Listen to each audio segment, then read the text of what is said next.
It was a tale of 2 days for the LSU Tigers, as LSU was originally scheduled to take on UCLA yesterday, Monday night at 6 p.m. Central.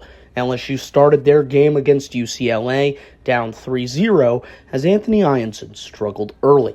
But in the bottom half of the inning, the Tigers got rolling, thanks to an RBI single from Drake Brown, which got the Tigers on the board. And then after an 0-for-5 night at the plate with 5 strikeouts, Jared Jones hits a 3-run bomb, which gives the Tigers the lead in the first inning. Freshman Derek Curiel was pumped for his teammates as he talked about Jared's performance. Yeah, super happy for him. He's had a great year this year, despite 1 or 2 bad games or whatever that all of us go through. He came through big when we needed him with that big 3-run home run, getting us a clutch insurance run that we needed. He's a great hitter. He's going to continue to do big things, and he's been here before, so that helps. The game was eventually paused for the rest of the night on Monday and had to be resumed Tuesday at 10 a.m.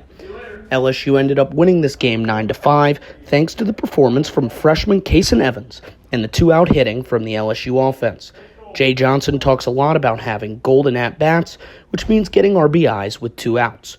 Curiel, Fry, and Jake Brown were all key to making that happen. I think it kind of goes back to that skill portion of baseball that I talked about. I mean, we certainly have great talent. You know, those guys you just listed off have great talent, but they're focused on what the game requires to win and their ability to stay within themselves, not try to do too much.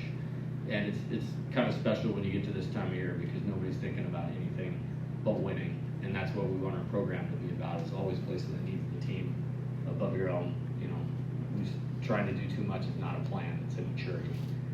And those guys have really grown and matured as hitters and players. And you know, fortunately for us, those guys that you just mentioned, you know, I mean, we played them a lot last year. You know, they went through some of those growing pains and seeing some of the fruits of that labor now. LSU now waits for the winner of UCLA and Arkansas for the semifinals. LSU's next game will be played Wednesday night.